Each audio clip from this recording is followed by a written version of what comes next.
오늘 하나님께서 저희에게 주신 말씀은 시편 24편 1절부터 10절까지 생각의 머리를 들자, 그런 제목으로 함께 은혜 나누겠습니다. 우리 한번 같이 성경을 읽을까요? 24편 1절부터 10절까지입니다. 함께 읽습니다. 시작. 땅과 거기에 충만한 것과 세계와 그 가운데에 사는 자들은 다 여호와의 것이로다. 여호와께서 그 터를 바다 위에 세우시며 강들 위에 건설하셨도다. 여호와의 산에 오를 자가 누구며 그의 거룩한 곳에 설 자가 누구인가? 곧 손이 깨끗하며 마음이 청결하며 뜻을 허탄한 데에 두지 아니하며 거짓 맹세하지 아니하는 자로다. 그는 여호와께 복을 받고 구원의 하나님께 의를 얻으리니 이는 여호와를 찾는 족속이요 야곱의 하나님의 얼굴을 구하는 자로다. 문들아 너희 머리를 들지어다. 영원한 문들아 들릴지어다. 영광의 왕이 들어가시리로다. 영광의 왕이 누구시냐? 강하고 능한 여호와시요 전쟁에 능한 여호와시로다. 문들아 너희 머리를 들지어다. 영원한 문들아 들릴지어다. 영광의 왕이 들어가시리로다. 영광의 왕이 누구시냐? 만군의 여호와께서 곧 영광의 왕이시로다. 아멘. 예, 아멘. 시편을 읽는 일은 참 즐거운 일입니다. 시를 읽으면 우리 마음이 막 행복해지지 않습니까? 우리 시편도 그런 것 같습니다. 2020년에 그 온 세상의 화두는 단연코 코로나 바이러스일 것입니다. 전 세계의 관심은 이 코로나 바이러스가 이제 언제 잠잠해질 것이며 또 언제 백신이 개발될 수 있을 것인가 하는 거에 온통 가 있습니다. 모든 국가들의 사회적, 경제적, 또 정치적 그런 그 자원들이 이 사태를 극복하기 위해서 집중되고 있고, 이 사람들의 삶이 파괴되는 것을 막아내기 위해서 애를 쓰고 있는 것을 보게 됩니다. 하지만 전망은 아직도 그렇게 밝지 않은 것 같습니다. 이 사태가 과연 우리의 삶에 어떤 변화를 몰고 올지에 대해서도 갑론을박 여러 가지 말들이 많이 있습니다. 대부분 지금보다 향후 몇 년 동안은 지금보다 삶이 많이 어려워질 거다, 그렇게 어두운 전망을 합니다. 이런 와중에 교회들도 참 힘든 시간을 보내고 있습니다. 사회가 어려우니까 교회도 어려움을 피할 수는 없는데요. 근데 교회의 어려움은 좀 특별한 데가 있었던 것 같습니다. 제일 큰 교회의 어려움은 아마 예배에 대한 것이 아니었을까, 그렇게 생각합니다. 여러분, 우리가 함께 모여드리는 이 예배, 성도가 함께 모여 하나님께 드리는 이 주일 예배, 이것은요 2000년의 역사를 가지고 있습니다. 무려 2000년을 교회는 이 예배를 지켜왔습니다. 그리스도인들의 삶의 중심에는 언제나 이 예배가 있었고, 그리스도인들은 거기에서 하나님의 말씀을 듣고 하나님의 은혜를 받았고 하나님을 만났고 하나님을 경험했고, 예배는 그런 것이었습니다. 여러분, 그러므로 많은 기독교 공동체들은 그것을 더 잘하기 위해서 교회 건물을 지었고 예배당에 모여 함께 예배드리는 것을 당연하게 여겼습니다. 예배당이라는 건물이 반드시 있어야 하는 것으로 우리는 그렇게 알고, 또 그것을 우리가 기뻐했고, 또 그 예배당을 마음껏 즐겼고 하나님께 감사했습니다. 저도 요즘 여러분들하고 같이 모이지는 못하지만 거의 매일 예배당에 오면 여러분, 이 세상 어디에 가 있는 것보다 평안을 느끼고 그랬습니다. 얼마나 좋은지 모르겠어요. 그러니까 많은 사람들의 생각 속에는요, 그래서 예배라고 하면 예배당에 가서, 정해진 시간에 예배당에 가서 그 목사의 설교를 듣고 그렇게 하나님의 말씀, 설교를 통하여 하나님의 말씀을 듣고 하나님을 예배하는 일, 그렇게 여겼습니다. 아마 뭐 당연한 일이 아니었을까 싶습니다. 그런데 코로나 바이러스가 그것을 멈춰 버렸습니다. 전 세계에서 지금 예배가 중단된, 전통적으로 드리던 예배가 중단된 그런 상황이 벌어진 것입니다. 2000년을 이어온 예배를 한순간에 잃어버리게 된 것입니다. 많은 교회들이 당황했고 성도들도 어쩔 줄 몰랐어요. 당연한 반응이었을 것입니다. 그래서 궁여지책으로 교회들은 온라인 예배를, 지금 우리가 드리는 것처럼 온라인 예배를 시작했고, 하고 싶어서 한 것은 아닙니다. 저희 교회만 해도 그렇죠.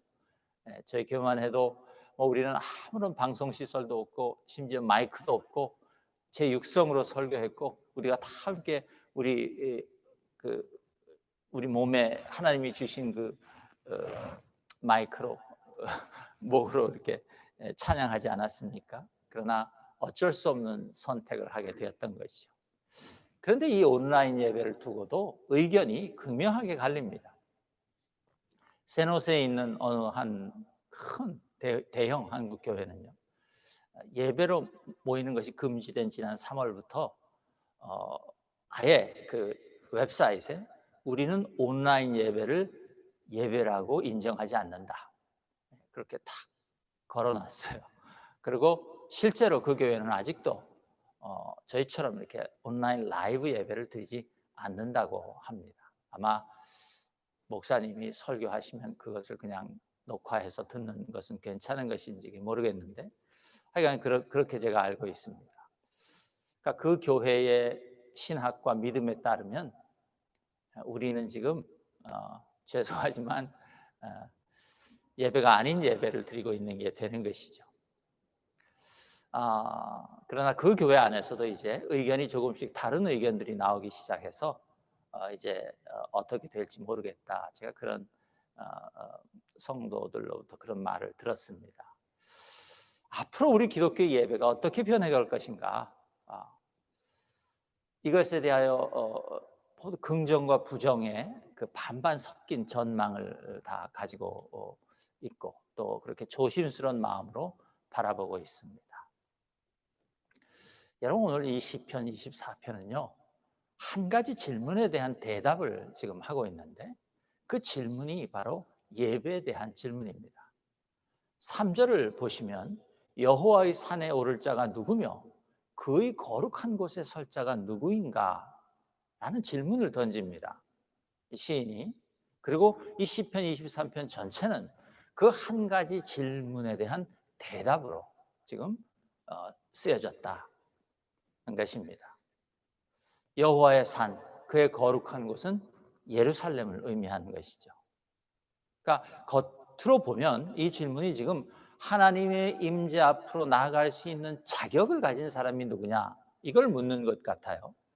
하나님을 예배할 수 있는 예배자의 자격이 무엇이냐, 그것을 묻는 것 같아요. 그런데 이 시편 24편 전체 맥락을 우리가 살펴보면 참된 예배가 무엇이냐, 그것에 대한 질문이라는 것을 우리가 알게 됩니다. 이 질문에 대한 대답을 통해서 우리는 누가 예배를 드릴 수 있으며, 누가 참된 예배자이며, 또 예배란 무엇인가, 그것에 대해 알게 될 것입니다. 거기에 더하여 오늘 이 하나님께서 주신 말씀을 통하여 우리는 과연 온라인 예배도 예배라고 할 수 있겠는가, 온라인으로 드리는 우리의 예배를 하나님께서 받으시는가, 그 질문에 대한, 그 우리의 현실적 문제에 대한 해답도 한번 같이 들을 수 있기를 저는 마음으로 기도합니다. 요즘은 아예 더 나아가서 교회를 온라인으로 한다, 온라인 교회를 만들어서 하는 분들이 이제 생기기 시작했습니다. 아직은 누구도 온라인 예배와 온라인 교회가 성경적으로 올바른 것인가 잘못된 것인가 판단을 내릴 수 있는 사람은 저는 없다, 그렇게 생각합니다. 저도 어떤 결정적인 판단을 가지고 있지는 않습니다. 오늘 설교도 현 상황에 대한 하나님의 뜻을 조심스럽게 모색해 보는 것이라고 여러분 이해해 주시면 좋겠습니다. 또 한 가지 더 말씀드릴 것은 다윗은요 예루살렘 성전을 짓지 못하고 죽었습니다. 오늘 이 시편을 쓴 사람이 다윗인데, 그래서 이 시편을 다윗이 살았을 때 쓴 것이라면 이 당시에는 예루살렘에 성전은 없었습니다. 그런데 제가 설교 중에 계속 예루살렘 성전이라는 단어를 사용할 것입니다. 다윗의 시대에는 예루살렘에는 그저 하나님의 궤를 이렇게 모셔놓은, 법궤를 모셔놓은 장막이 있었을 뿐이거든요. 근데 제가 오늘 계속 성전이라는 단어를 사용할 텐데 여러분 이해해 주시기 바랍니다. 그냥 편의상 제가 그렇게 사용한다는 것을 아시고 왜 사실과 틀린 얘기를 하느냐고 그런 분들이 없으시기 바랍니다. 이 시편을 보면요, 이 3절의 핵심적인 질문, 이 시편의 주제, 그 질문을 던지기 전에 1절과 2절을 지금 시인이 우리에게 주었는데, 그 1절과 2절은 뭐냐면 하나님과 이 세상의 관계에 대해서 지금 말하고 있어요. 여러분 1절과 2절을 다시 한번 보시겠습니까? 땅과 거기에 충만한 것과 세계와 그 가운데에 사는 자들은 다 여호와의 것이로다. 여호와께서 그 터를 바다 위에 세우시며 강들 위에 건설하셨도다. 그러니까 우리가 살고 있는 이 땅과 하늘과 그리고 그 안에 있는 모든 것들이 다 인간을 포함해서 하나님의 것이다, 그 말이죠. 하나님의 것이라는 말은 뭐 단순하게 하나님이 만드셨으니까 하나님의 것이다 이렇게 우리가 생각할 수 있지만, 조금 깊이 생각해 보면 하나님의 것이다 이런 표현은요, 하나님이 계획하셨고 그 계획에 따라 만드셨고 또 하나님의 뜻에 따라 지금 각자의 자리에 놓여 있다, 그런 말입니다. 이 세상 만물은 하나님이 계획하셨고 그 계획에 따라 만들어졌고 그리고 하나님의 뜻에 의하여 지금 각자의 자리에 놓여져 있다, 그 말이에요. 저와 여러분을 포함해서. 이것이 만물이 하나님의 것이다라는 의미입니다. 다른 말로 하면 모두 목적을 가지고 지금 자기 자리에 있다는 것이에요. 하나님이 이 세상의 기초를 바다 위에 세우시고 강물 위에 건설하셨다, 말이 그런 말입니다.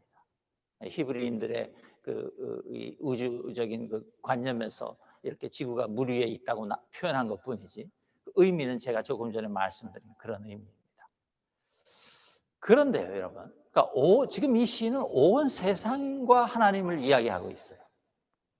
그런데 갑자기 3절에 가서 이 시의 가장 주제인 질문을 던지면서 누가 예배할 수 있는가 이렇게 묻는 것이. 여러분, 지금 이 하나님을 예배하기 위해서 성전 예루살렘으로 올라가고 있는 사람들은 어떤 사람들입니까? 누구입니까? 유대인들, 이스라엘 사람들입니다. 이스라엘 민족이에요. 지금 이스라엘 사람들이 성전으로 올라가고 있는 것이 하나님을 예배하기 위해서. 이스라엘 사람이 아닌 다른 세상의 모든 사람들은 지금 어디로 갔을까요? 자기 신을 섬기러 갔겠죠. 이방 사람들은 이방 신들을 섬기러 갔을 것이에요. 지금 예루살렘으로 올라가고 있는 이 사람들은 이스라엘 사람들이에요. 근데 그 이스라엘 사람들에게 누가 성전에 가서 예배할 수 있느냐라고 물으면서, 묻는 것도 이상한데 그 질문을 던지기 전에 하나님이 어떤 분이냐, 하나님과 이 세상의 관계가 어떤 관계냐는 것을 지금 먼저 선포하고 있다, 그 말이에요. 이것을 여러분 우리가 기억하고 오늘 말씀을 보실 수 있기를 바랍니다. 도대체 다윗은 왜 예루살렘으로 올라가고 있는 그 이스라엘 사람들을 향하여 이스라엘과 이스라엘 땅에 있는 모든 것이 하나님의 것이다 이렇게 말하지 않고 온 세상과 온 세상에 있는 만물이 다 여호와 하나님의 것이다. 그렇게 선포한 것일까요? 여러분, 다윗 시대에는요, 그때 이스라엘 백성들은 오직 예루살렘, 특별히 하나님의 법궤가 있는 성전, 거기에만 하나님이 계신다고 생각했어요. 그러니까 지금 이 시편에서처럼 하나님의 임재와 예루살렘이라는 장소를 동일시해도 아무 문제가 없었어요. 왜냐하면 예루살렘에만 하나님이 계시기 때문에. 또 하나님의 임재와 예루살렘의 성전은 그러니까 아주 동일한 의미를 가지는 것이었어요. 그런 그들에게 예배도 당연히 예루살렘 성전과 동일한 것이었어요. 그러니까 하나님의 임재가 있어야 예배를 드리는 건데, 그러니까 하나님의 임재가 예루살렘이라는 장소와 동일하니 하나님을 예배하는 것도 예루살렘과 동일한, 그 단어를 바꿨어도 별 문제가 되지 않는 그런 것이었다는 것이에요. 예루살렘 성전은 하나님이, 하늘의 하나님이 이 지상에 내려와 사람들의 예배를 받으시는 이 세상에서 유일한 장소, 그것이었다는 것이에요. 그래서 다윗은 그 누가 예배를 드릴 수 있는 자인가를 말하기 위해서 다윗은 지금 먼저 그 이스라엘 백성들이 가지고 있던 하나님에 대한 생각을 바꾸기를 원했다, 그렇게 생각합니다. 하나님은 예루살렘 성전에만 갇힐 수 있는 분이 아니다. 너희들은 지금 예루살렘 성전으로 예배를 드리러 올라오고 있지만 여호와 하나님은 온 세상의 하나님이다. 온 세상의 만물이 다 여호와 하나님의 것이다. 그 말을 먼저 선포하고 지금 예배를 드릴 수 있는 자가 누구냐? 예배가 무엇이냐? 그것을 지금 물어보고 있다, 그 말이에요.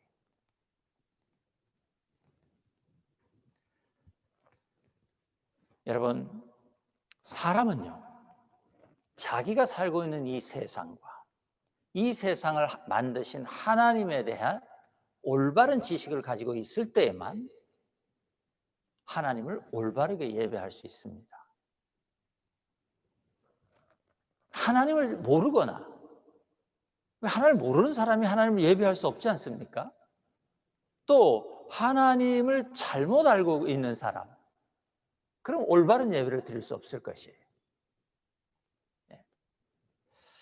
여러분, 사도행전 1장 6절에 보면요, 그 사도들이 부활하신 예수님 앞에 나가서 이렇게 질문하는 장면이 나옵니다.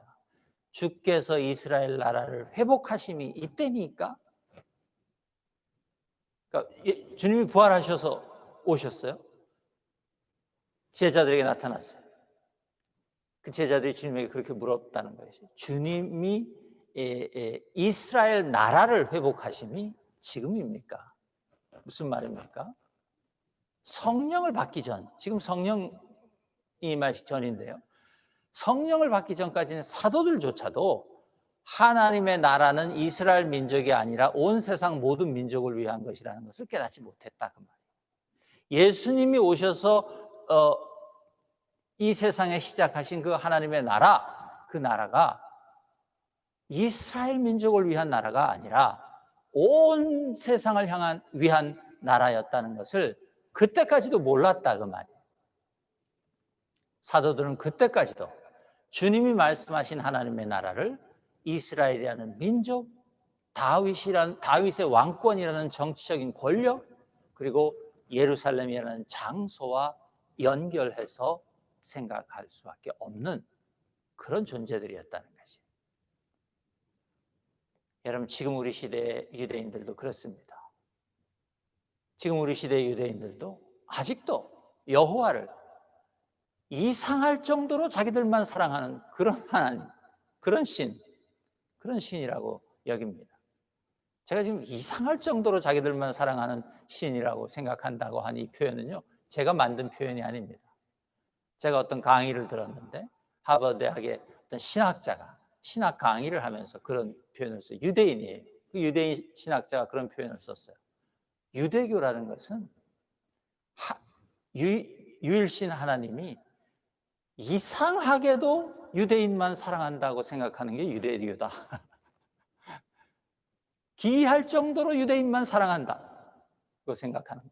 그게 유대교다. 그렇게 설명하더라고 그분이요. 여러분, 이 제자들의 그 질문에 대해서 사도행전 1장 6절의 질문에 대해서 사도행전 1장 8절에서 예수님께서 이렇게 대답하셨어요. 오직 성령이 너희에게 임하시면 너희가 권능을 받고 예루살렘과 온 유대와 사마리아와 땅끝까지 이르러 내 증인이 되리라. 성령이 임하시면 그 무슨 말이에요? 하나님의 나라는 영적인 나라다 그 말이에요. 하나님의 나라는 너희들이 생각하는 이스라엘이라는 지금 그 육신적인 나라가 아니다 그 말이에요. 성령이 임하시면, 그 다음에 예루살렘과 온 유대와 사마리아와 땅끝까지 이르러 그랬어요. 하나님은 뭐라고 그랬어요? 예수님께서는 지금 뭐라고 그래요? 하나님은 이스라엘의 하나님이 아니라 온 세상의 하나님이다. 땅끝까지 이르러, 그 말이죠. 온 세상의 하나님이라는 것이. 너희가 권능을 받고 내 증인이 되리라 그랬어요. 땅끝까지 이르러. 무슨 말이에요? 예수님의 제자들, 사도들은 더 이상 이스라엘 민족을 섬기는 사람들이 아니다 그 말. 사도들, 예수님의 제자들은 더 이상 이스라엘이라는 민족을 섬기는 사람들이어서는 안 된다 그 말이에요. 사도들, 제자들은 이스라엘 바깥으로 향하여 나아가 복음을 전하기 위해서 보냄을 받은 사람들이다 그 말이에요. 여러분, 교회는요, 주님이 사도들에게 주신 이 사명을 우리의 사명으로 알고 사는 사람들입니다. 이 주님의 사도들에게 주신 명령은 교회를 통하여 2000년 동안 면면히 내려왔습니다. 그렇다면 지금 이 코로나 바이러스 시대에 예루살렘과 온 유대와 사마리아와 땅끝까지 이르러라는 이 주님의 말씀을 교회들은 어떻게 받아야 하느냐 하는 거죠. 제가 이렇게 받아봤어요. 온 교회와 네가 살고 있는 도시와 온라인에까지 이르러. 왜냐하면 지금은 갈 수 있는 땅끝이 온라인이에요. 여러분, 제가 지금 알고 있는 여러분의 선교사님들이 자기 사역지를 못 가고 있습니다. 못 가요. 거기 사역지에 있는 분들도 지금 활동이 금지되어 있어요. 미얀마에 계시는 손광배 이경희 선교사님하고 연락을 주고받는데 그분들은 아직 거기 계시는데 아무것도 못해요. 다행히 미얀마에 이제 예전과 다르게 인터넷이 아주 이제는 제법 속도도 괜찮고 그렇게 들어와 있어서 온라인으로 열심히 가르치고 강의하고 전도하고 그러고 있다는 거지. 여러분, 지금 우리에게 땅끝은 온라인입니다. 최소한 지금은. 여러분, 만약 이 코로나 사태와 함께 주님께서 교회들에게 그 사도행전 1장 8절의 명령도, 야, 너희들이 이제는 이 코로나 때문에 당분간 땅끝으로 갈 수 없으니 내가 그동안은 이 명령을 유보한다, 이런 말씀을 우리에게 주시지 않는 이상 우리는 지속적으로 땅끝으로 나가야 하는데 지금 우리에게 허락된 땅끝은 온라인이다 그 말이에요. 여러분, 이것을, 그리고 그 온라인을 땅끝으로 삼아 우리가 복음을 전하고 예수 그리스도를 전하고 신자의 삶을 살 수 있는 방법을 예수님께서 우리에게 주시지 않겠습니까? 사도행전 1장 8절의 명령을 주님께서 유보한다라고 분명하게 말씀하시지 않는 한 우리에게 지금 이 상황 속에서도 그 명령을 수행할 수 있도록 권능과 지혜와 방법을 주실 것이라고 저는 믿습니다. 여러분 그렇게 믿어야 하지 않겠습니까? 여러분 물론 우리가 속단할 수는 없습니다. 주님께서 모든 것을 속단해서는 안 됩니다. 우리가 주님께서 이제 교회의 역사를 어떤 방향으로 이끌고 가실 것인가, 어디로 인도해 가시는가, 이것은 워낙 중요한 문제라서, 워낙 중요한 주제라서 어느 한 사람이 뭐라고 말할 수 있는 일이 아니에요. 이것은 이제 온 교회가, 이 세상의 온 교회가, 성도들이 주님의 인도하심을 따라가면서 우리가 발견하게 될 그런 일이에요. 그래서 그것을 두고 갑론을박할 필요는 없습니다. 우리는 그저 열심히 기도하며 성령님의 음성에 귀 기울이는 것밖에 우리가 할 수 있는 것은 없는 것이에요. 그러나 그렇다고 코로나 사태가 물러갈 때까지 우리가 아무것도 하지 않고 그냥 있으라고 주님께서 말씀하시냐 하는 것이에요. 그것은 아니라고 저는 믿습니다. 그렇게 생각하는 것은 지혜로운 일이 아니다, 저는 그렇게 생각합니다.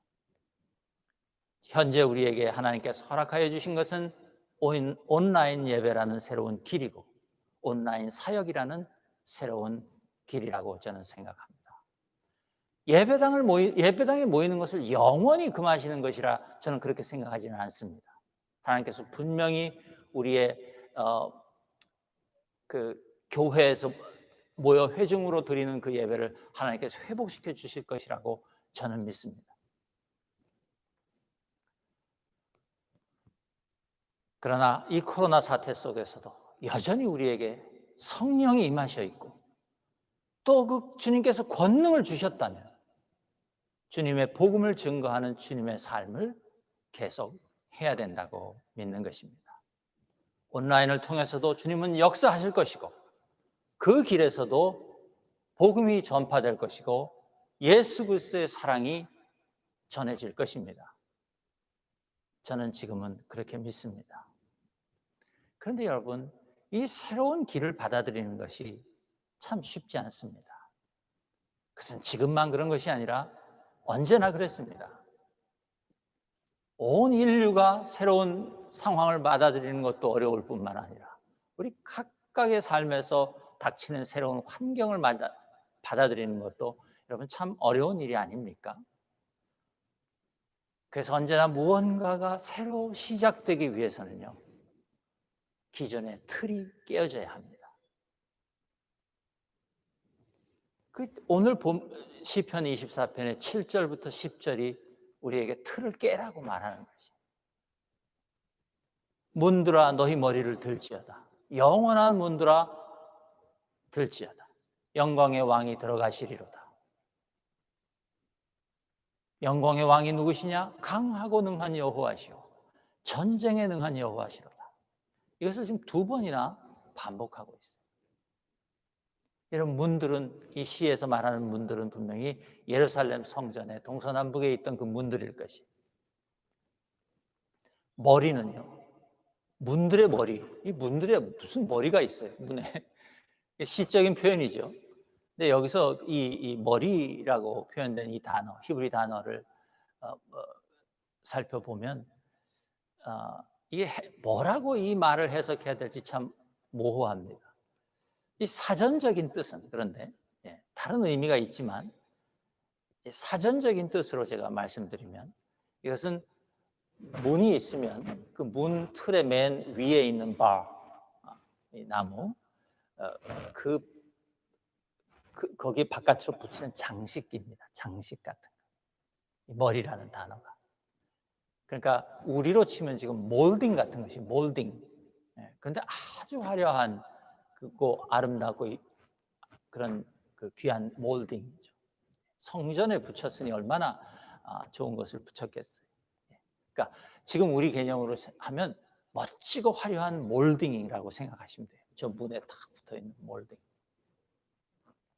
머리를 들지어다 그랬어요. 무슨 얘기예요? 들으려면 어떻게 해야 돼요? 그것을 떼내야 돼요.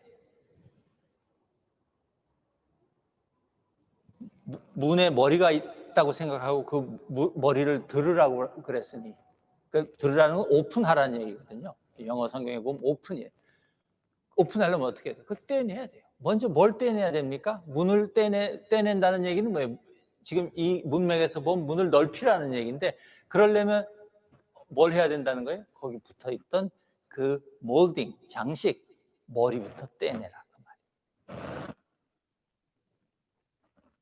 그 장식을 떼내고 문을 넓혀라, 그 말을 하고 있는 것입니다. 여러분, 시의 맨 앞에서요, 다윗은 여호와가 온 세상의 하나님이라고 선포했어요. 그리고 지금 이 시의 맨 마지막에서 그 만군의 여호와 영광이 왕에 들어갈 수 있도록 성전의 문을 넓혀라.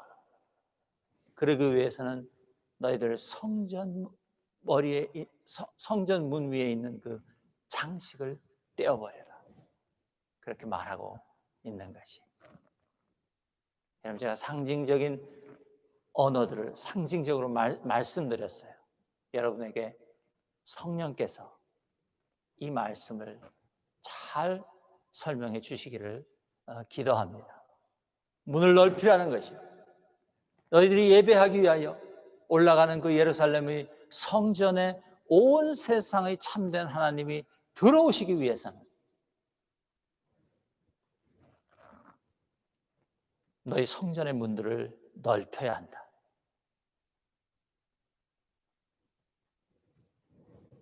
지금 너희들이 생각하는 것처럼 겨우 이스라엘의 민족신, 이스라엘의 부족신으로 취급받는 그 작은 신이 들어갈 만한 문으로 어떻게 온 세상의 주인이신 여호와 하나님이 들어갈 수 있겠느냐, 그 말이에요.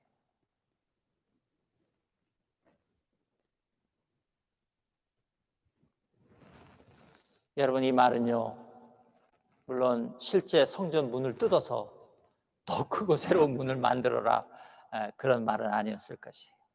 무슨 말입니까? 우리가 처음에 다윗이 하나님이 누구신지를 먼저 1절과 2절에서 선포한 것을 제가 말씀드렸어요. 무슨 말이에요? 하나님에 대한 너희들의 생각의 문을 넓히지 않으면 안 된다, 그 말이에요. 하나님이 누구신지, 어떤 분이신지 너희들이 가지고 있는 그 고정관념을 깨지 않으면 안 된다, 지금 그 말을 하고 있는 것이지. 너희가 여호와를 너희만의 하나님이라고 너희 생각 속에 가두어두면 온 세상의 하나님이신 여호와는 너희에게 들어갈 수 없다. 영광의 왕이 들어가실 것이니 너희의 생각의 문을 넓혀라. 그렇게 지금 말하고 있는 것입니다. 여러분, 교회 안에서만 예배를 받으시는 하나님이라는 생각의 문을 넓혀야 합니다. 때가 되면 하나님께서 다시 예배당을 우리에게 돌려주실 것입니다. 그 예배당에서 드려지는 예배를 반드시 돌려주실 것이라고 저는 믿습니다. 하지만 이 세상 어디에서도 하나님을 예배할 수 있도록 하나님에 대한 너희의 생각의 문을 지금 넓혀라. 문들아 너희 머리를 들지어다. 영원한 문들아 들지어다. 영광의 왕이 들어가시리로다. 여러분, 그 문을 넓히기 위하여, 우리 생각의 문을 넓히기 위하여 여러분, 우리 생각의 머리, 그 문 위에 있는 모든 장식들을 떼내야 합니다. 신학적인 장식들,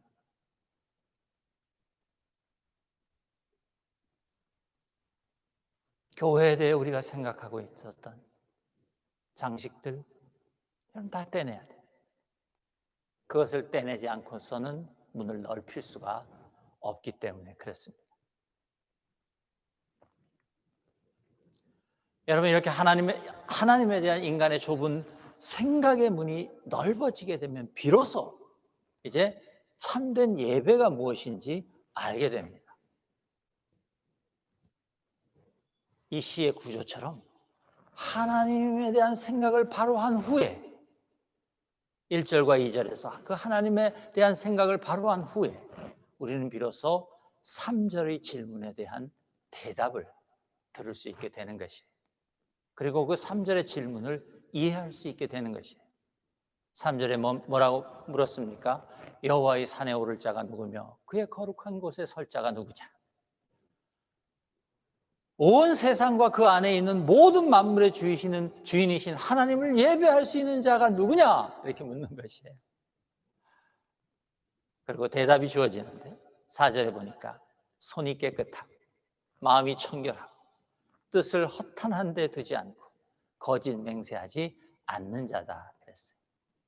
손이 깨끗하다, 행실이 거룩하다 그 말이에요. 외적인 행실입니다. 행위가 거룩하다 그 말이에요.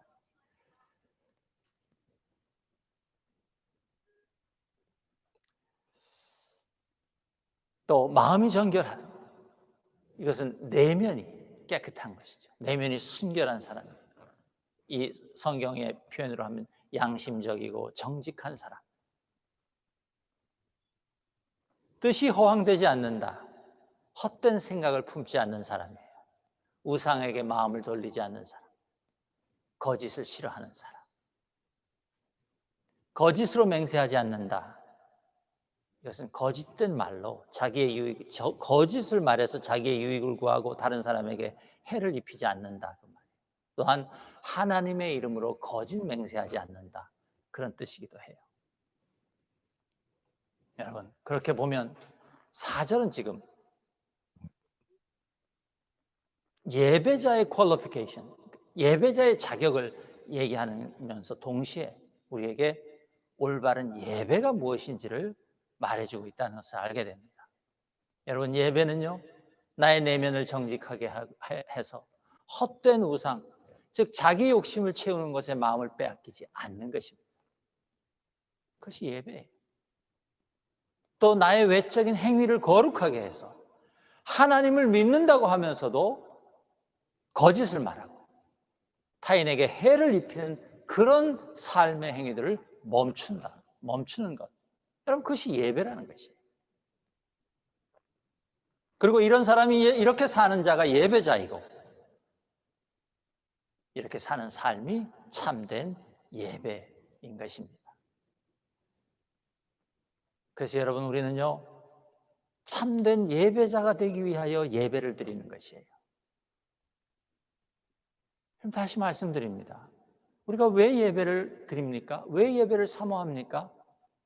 우리는 하나님이 받으실 만한 참된 예배자가 되기 위하여 우리는 예배를 드리는 것이에요. 또한 동시에 예배를 통하여 우리는 더욱 참된 예배자가 되어 가는 것이에요. 여러분, 그것이 빠지면 예배는 아무것도 아닙니다. 하나님 우리 예배를 받으시지 않는다 그 말이에요. 여러분, 예루살렘은요 실제로 높은 산 위에 있습니다. 거기에 계신 하나님께 예배하기 위해서 올라가는 일은 결코 편하고 쉬운 여정이 아니에요. 가보면 그 일은요 육체적으로도 힘든 일이고 영적으로도 애를 써야 하는 그런 일입니다. 여러분, 교회 예배당에 모여서 드리던 예배보다 온라인 예배가요 훨씬 힘듭니다. 여러분 모르셔서 그렇지 저희 교회도 그 온라인 예배를 더 잘 드려보려고 아주 애를 썼지 않습니까? 제가 모르니까 우리 잘 아시는 우리 심영국 집사님도 오시고 또 다른 교회 집사님도 오셔서 우리가 같이 애를 써봤습니다. 근데 우리가 원하는 만큼 그 수준의 온라인 예배를 만들어내지 못했어요. 여러분, 온라인 예배 힘들어요. 예전에는요 제가 아무것도 필요 없이 그냥 입만 가지고 딱 서면 설교 준비한 거 가지고 입만 가지고 제가 설교할 수 있었어요. 지금은 여러분 오시면 제 옆에 앞에 먼 기계들이 잔뜩 지금 둘러싸고 있어요. 여러분, 온라인 예배 어렵습니다. 저만 어려울까요? 집에 계신 여러분도 어려울 것이에요. 왜냐하면 예전에는요 그저 옷만 딱 좀 차려입고 교회 오면 모든 거 다 준비되어 있으니까 앉아서 그냥 예배 드리면 되겠어요. 뭐 거기서는 자기가 그저 따라가면 되는 거니까. 근데 지금은 어때? 제가 몰래카메라가 없어서 여러분들의 가정을 다 하나씩 지금 보지는 못하지만, 우리 교인들은 아닐 텐데 많은 다른 교회 교인들의 고백을 들어보면 게을러진다는 거예요. 자기 예배가 게을러져서 걱정이다. 편해지니까. 왜냐하면 우리가 하나님께 예배를 드린다고 하면서도 타인의 시선이 사라지니까 자기 마음대로 하는 거죠. 여러분, 저처럼 넥타이 메고 앉아서 예배 드리시라 그 말이 아닙니다. 우리가 최선을 다해서 하나님 앞에 올바른 예배를 드리기 위하여 애써야 한다 그 말이에요. 온라인 예배를 드린다고 해서 여러분 마음이 흩어지면 안 돼요. 하나님이 받으시느냐 안 받으시느냐 우리의 예배를, 그것은 온라인 예배냐 아니면 교회에서 드린 대면 예배냐에 달려있는 것이 아니에요.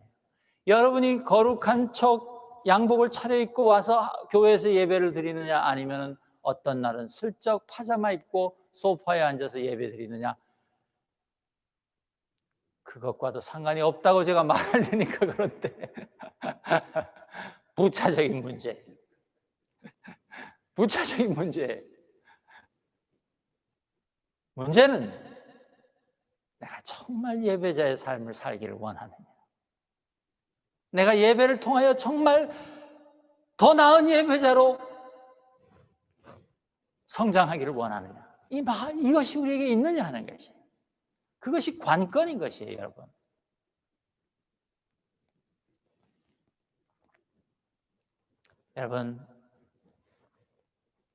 여러분에게 제가 목사로서 정말 하나님의 마음으로 권면합니다. 온라인으로 예배를 드리지만 우리의 내면과 외면이 다 올바른 예배를 드리기 위해서 힘쓰시는 그런 저와 여러분 될 수 있기를 소망하고 기도합니다. 하지만 정말 우리에게 필요한 예배의 준비는 여러분, 다시 말씀드리지만 우리의 삶입니다. 온라인 예배인가 아닌가 부차적인 질문입니다. 우리가 정말 고민하고 기도하며 하나님 앞에 물어야 하는 것, 그것은 내 삶이 예배자의 삶인가 아닌가, 다른 모든 것들은 부차적인 것들이다 그 말이에요. 여러분, 참된 예배자를 하나님께서 기뻐하시고 복을 주신다고 오늘 시편이 말해요. 5절에 보니까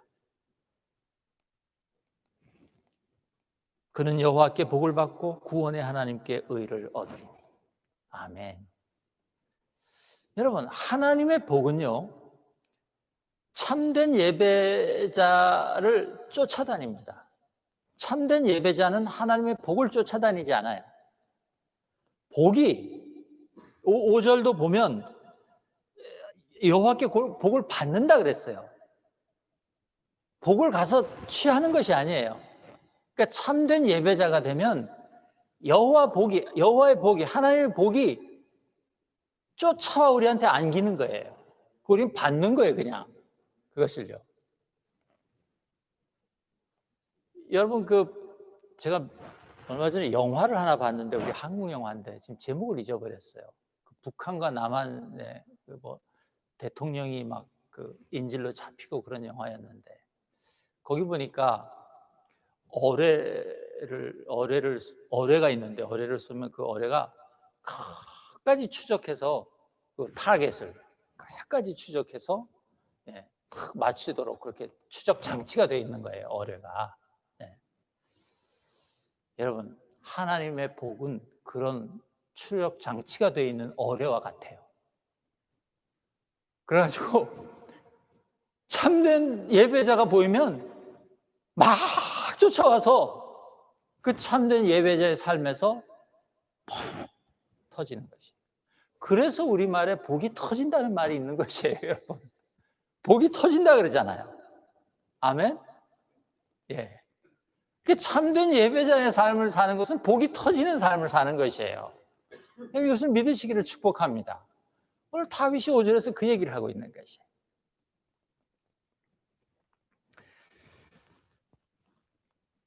여러분, 구원의 하나님께서 우리를 의롭게 여기시는 것은요, 우리의 삶이 예배자의 삶인가 아닌가에 달려있는 것이지, 우리가 예배당에서 예배를 드리는가 온라인으로 예배를 드리는가에 달려있지 않아요. 여러분, 지금 우리는 무엇을 찾아요? 무엇을 찾고 있습니까? 교회들이 우리가 지금 하나님을 찾습니까? 아니면 예전에 그 웅장한 예배를 찾습니까? 아니, 예배의 그 웅장한 맛을 찾습니까? 정직해야 돼요, 여러분. 우리가 지금 하나님의 얼굴을 구합니까? 교회의 얼굴을 구합니까? 여러분, 우리가 하나님 앞에 정직해야 해요. 하나님의 얼굴, 즉 하나님의 뜻을 구하며 하나님의 임재 안에서 삶의 길을 걷는 사람이야말로 예배자이고, 그 사람이 바로 여호와의 산에 오를 자이며 여호와의 거룩한 곳에 설 사람입니다. 저는 우리 그루터교회 모든 성도님들이 이 예배자의 삶을 사심으로 말미암아 복 터지는 삶을 사시게 되기를 주님의 이름으로 축복합니다. 잠깐 기도하겠습니다. 하나님, 감사합니다.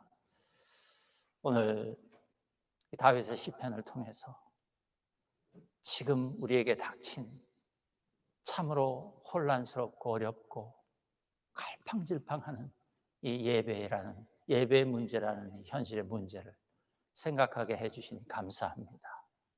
하나님, 오늘 주신 말씀처럼 예배의 모양이 어떠해야 하느냐에 우리가 에너지를 낭비하기보다는, 하나님, 우리가 정말 지금도 참된 예배자의 삶을 살기를 원하는가? 지금도 내가 참된 예배자가 되기 위해서 필요한 그 예배를 내가 갈구하고 있는가? 갈급하고 있는가? 아버지, 우리가 그것을 성령 안에서 돌아보고 하나님으로부터 듣는 그런 우리 귀한 성도님들 되게 하여 주옵소서. 그래서 우리의 삶이 참된 예배자의 삶을 지속함으로 말미암아 하나님 그 은혜의 복이 터지는 그런 삶 살게 하여 주옵소서. 감사드리며 예수님 이름으로 기도드리옵나이다. 아멘. 아멘. 우리 함께 찬양할까요? 어려운 일 당할 때 543장입니다.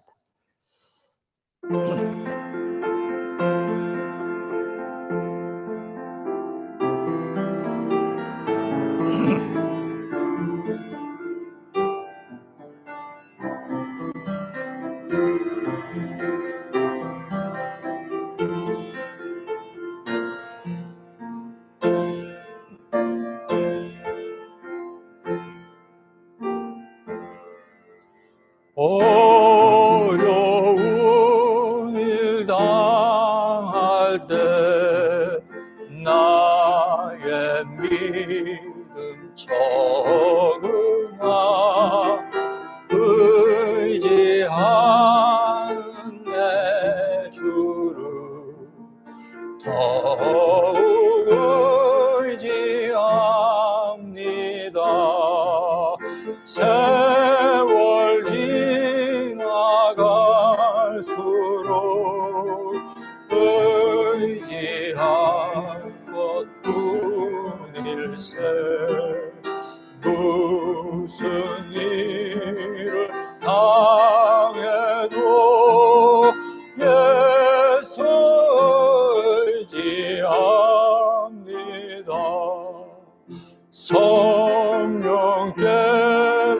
내 마음 밝히 비춰 주시니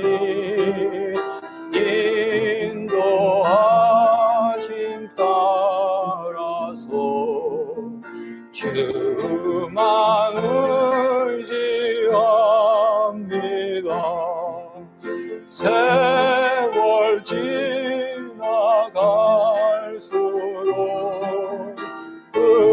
의지할 것뿐일세.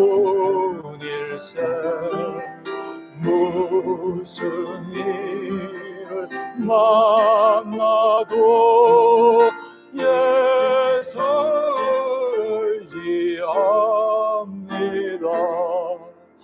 밝을 때의 노래와 어두울 때의 기도로 위태할 때도 주께 간구합니다.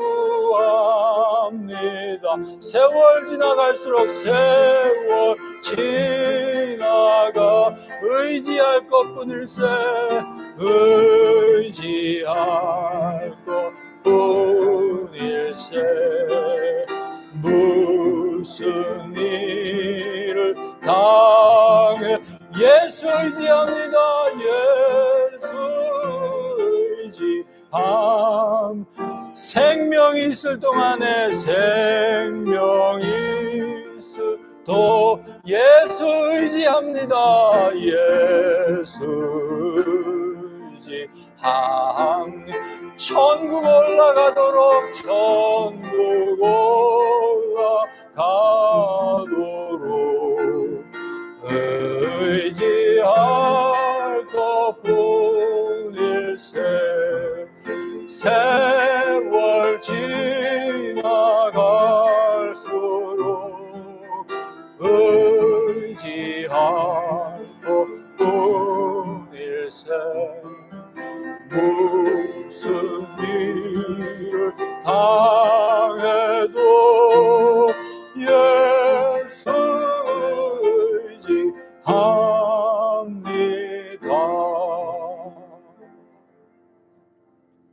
함께 기도하겠습니다.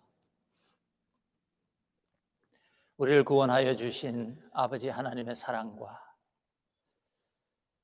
십자가에서 우리를 위하여 생명을 내어 주신 그 예수 그리스도의 은혜와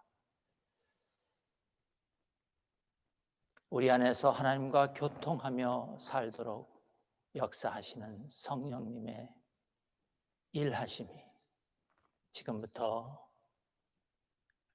영원까지 우리와 함께 하기를 축원하옵나이다. 아멘.